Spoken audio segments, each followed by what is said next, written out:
আপনারা সবাই হয়তো দেখেছেন অনেক সংবাদ মাধ্যমে সোশ্যাল মিডিয়াতে একটা ভিডিও সবাই দেখেছেন, যেখানে এটা হয়তো মনে হচ্ছে যেটা আরজি করে, যেখানে প্লেস অফ অকারেন্স বলে আমরা যেটাকে বলছি, সেখানে হয়তো অনেক লোক দাঁড়িয়েছিল। সেটা এভাবেই বলা হচ্ছে যে এইটার জন্য নাকি তথ্য লোপাট হয়েছে, অনেক নাকি বহিরাগত ওখানে উপস্থিত ছিলেন, এবং সোশ্যাল মিডিয়াতে এটাও বলেছে যে এভিডেন্সের সাথে ট্যাম্পারিং করা হয়েছে। সেটা নিয়ে আমাদের লালবাজারের পক্ষ থেকে একটু ক্লারিফিকেশন দেওয়ার জন্য আপনাদেরকে আমরা ডেকে পাঠিয়েছি। প্রথমেই বলি, যেটাকে প্লেস অফ অকারেন্স বলে বলা হচ্ছে সেটা হচ্ছে গিয়ে আরজি কর হসপিটালের 3rd ফ্লোরে সেমিনার রুম, সেটাই হচ্ছে বেসিক্যালি প্লেস অফ অকারেন্স। এবার এই যে সেমিনার হলটা, এটা হচ্ছে গিয়ে মোটামুটি 51 ফিট আর 32 ফিট। এইখানে এই ঘরের মানে সেমিনার হলের একটা পোর্শনে কিন্তু ডেড বডি ছিল, এবং যেই ভিডিওটা ভাইরাল হয়েছে সেটা কিন্তু এই ঘরটা 40 ফিট অবধি কিন্তু পুলিশের কর্ডন অফ করা ছিল। প্রথমবার যখন ডেড বডিটা পাওয়া যায়, ওখানে হসপিটালে যেগুলো সাদা কার্টেন থাকে সেগুলো দিয়ে আমরা ওটাকে কর্ডন অফ করেছিলাম। এই 40 ফিট মানে বডি যেখানে পাওয়া গেছিল তার থেকে 40 ফিট পুরো জায়গাটা পুলিশের কর্ডন অফ করা ছিল, এবং এই যে ভিডিওটা যেটা আপনারা হয়তো দেখেছেন সেটা কিন্তু এই 40 ফিটের বাইরে যে 11 ফিট যে জায়গাটা আছে সেইখানকার একটা ভিডিও। এই যে জায়গাটা আছে এইখানে কিন্তু অনেকেই উপস্থিত ছিলেন, ফ্যামিলি মেম্বার ছিলেন, পুলিশের স্টাফ ছিল, হসপিটালের স্টাফ ছিল, অনেক ডাক্তারবাবুরা ছিলেন।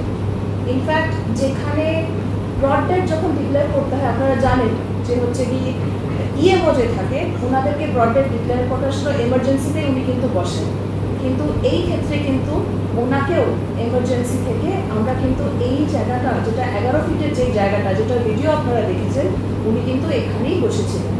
যারা ডাক্তারবাবুরা ছিলেন, যারা স্টুডেন্ট ওখানকার পিজিটি যারা, তারা সবাই কিন্তু ওখানেই ছিলেন। তাদের মধ্যে অনেকেই কিন্তু আপনারা দেখেছেন যে ওনাদের কিছু দাবি দাবা ছিল, যেটা সব আপনারা হয়তো ওনারা আমাদের রিটার্নও দিয়েছিলেন, সেটা আমি আপনাদের দেখিয়ে দিচ্ছি। এই যে লেখালেখির যে পর্বটা যেখানে ওনারা লিখছেন যে হ্যাঁ এইগুলো হচ্ছে কি ওদের পয়েন্ট, সেই পয়েন্টগুলো কিন্তু এই জায়গাটা যেটা 11 ফিটের জায়গা যেটা ভিডিওটা ভাইরাল হচ্ছে এখানেই বসে কিন্তু ওনারা লিখেছেন। ওটা টাইম টু টাইম চেঞ্জও হয়েছে, সেটা আপনারা হয়তো জানেন। এই যে জায়গাটাকে বারবার বলা হচ্ছে যে এখানে কে বা কারা ছিল, ওইখানে কিন্তু আমি আবারও বলে দিচ্ছি বহিরাগত কেউ ছিল না। পুলিশ, হসপিটাল স্টাফ, ডাক্তারবাবুরা তারা ছিলেন, এবং যেটা কর্ডন অফ করা যে জায়গাটা ছিল মানে যেটা 40 ফুটের কথা যেটা আমি বললাম, এর মধ্যে কিন্তু কোনো বহিরাগত প্রবেশ হওয়া সম্ভব নয়। ওখানে পুলিশের পুরো ফোর্স আমাদের যারা ছিল তারা পুরো লাইন করে দাঁড়িয়েছিল, এবং এই যে পোর্শনটা আছে তার মধ্যে খুব রেস্ট্রিক্টেড কিছু লোকজন কিন্তু প্রবেশ করতে পেরেছেন। তাদের মধ্যে ছিলেন হচ্ছে গিয়ে যে ইনভেস্টিগেটিং অফিসার, তারা ফরেন্সিকের টিমে যারা ছিলেন তারা, এছাড়া যারা বডি শিফটিং করার জন্য যারা তাদেরকে ডিউটি দেওয়া হচ্ছিল তারা ওখানে ছিলেন, পরে ফ্যামিলি মেম্বার যারা ছিলেন, মা বাবা, ওনারাও ওখানে এসেছিলেন, এছাড়া যারা ফটোগ্রাফি এবং ভিডিওগ্রাফি যারা করছিলেন তারাও কিন্তু ওইখানে ছিলেন।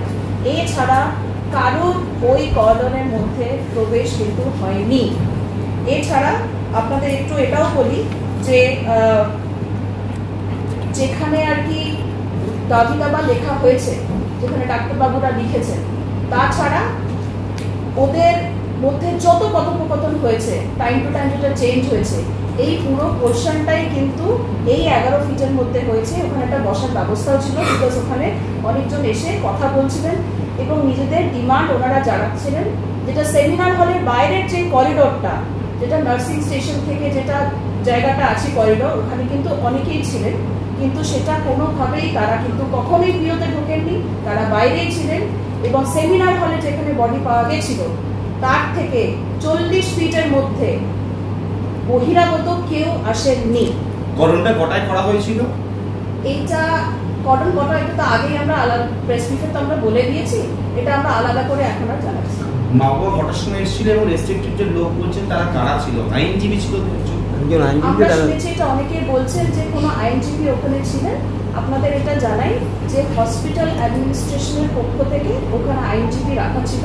এটা নিয়ে মনে হয় ওরা বেটার বলতে পারবেন কারা ছিলেন, কিন্তু যিনি আইনজীবী ছিলেন উনিও কিন্তু হসপিটালের পারমিশন নিয়ে সম্ভবত ওখানে ছিলেন। মানে এই 11 ফিট যেটা বলছিলাম আপনি, সেটা কিন্তু সেমিনার হলের ভেতরে, সেমিনার হলের ভেতরে কর্ডন করা পোর্শনের বাইরে। কি করে বলছেন মানে ঘরের ভেতরেই তো, আর রক্ত দেওয়াটা কি মানে ঠিক মানে বিষয়টা যে 40 ফিটের মধ্যেই হবে? ধরুন এইটাই, এই ঘরটা আপনারা এখানে বসে আছেন, এই ঘরটাকে যদি আপনারা মনে করেন যে 51 ফিট বাই 32 ফিট, আপনি ধরে নিন আমি যেখানে বসে আছি বা যেখানে মাইকগুলো আছে এইখানে হয়তো বডি পাওয়া গেছিল, এবং আপনি যেখানে বসে আছেন সেটা হচ্ছে কি 40 ফিট।